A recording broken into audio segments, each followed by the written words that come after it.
All right, folks. Welcome to this exciting episode of our podcast where we're diving deep into the incredible world of renewable energy. Now imagine this.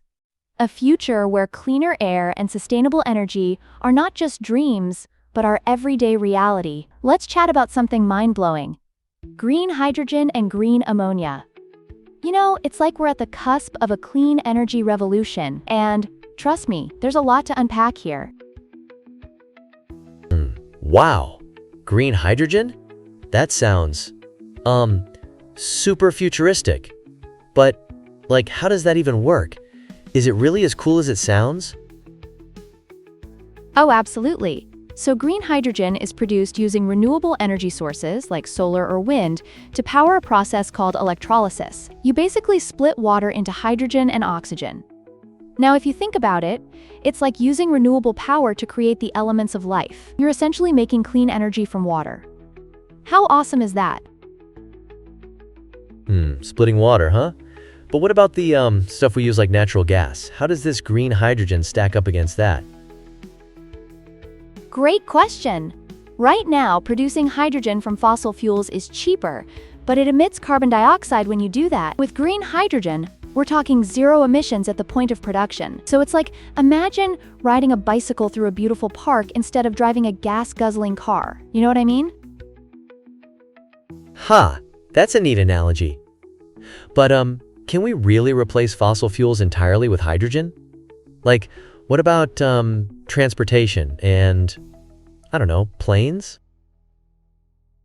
Absolutely.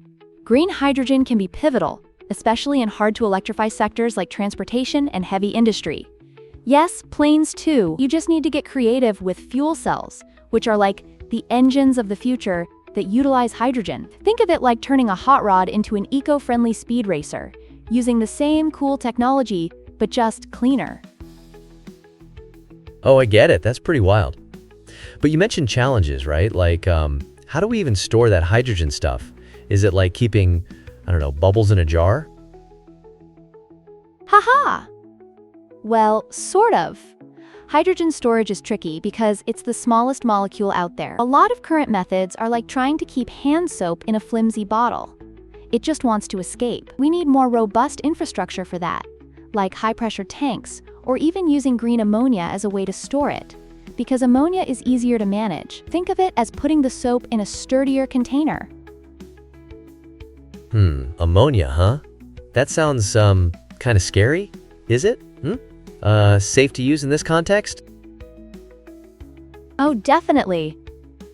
Green ammonia is produced using hydrogen derived from renewable sources, and it has a significant role in transitioning to clean energy. Yes, it has to go through a conversion again to become hydrogen, but consider it as getting the soap back out when you need it. Totally manageable with the right precautions, and it can even help with producing fertilizers, closing the loop for agriculture. Wow. Okay, so it's like multitasking for energy? That's super intriguing. But where are we heading with all this? Are we, still in the early stages of getting this all rolling? We're definitely in the infancy stage. But there's massive potential. Projects like the Asian Renewable Energy Hub aim to generate green hydrogen on a grand scale, powering homes, businesses, and even international exports. And policies are evolving to support this. Imagine having eco-friendly energy as your go-to source. It's exciting! Oh man, it really feels like we're on the brink of something revolutionary. But I still wonder about the cost. Is it, really expensive right now? Yes and no. Currently, it can be pricier than fossil fuels, but ongoing developments are working hard to drop those costs. Think of it as buying the latest tech gadget. Prices eventually come down as production scales up and efficiency improves. If we keep pushing for innovation, it could become mainstream before we know it. Geez, I can't believe how much we're learning here.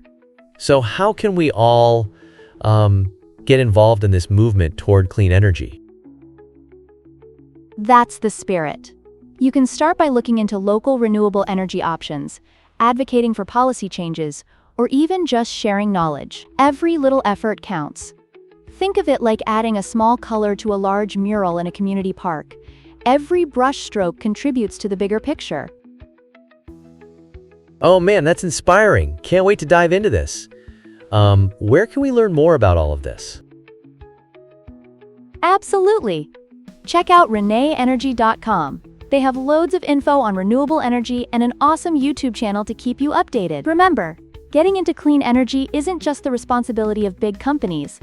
It's a movement we can all contribute to. Woo! Let's go towards a cleaner future, people. All right, I'm stoked.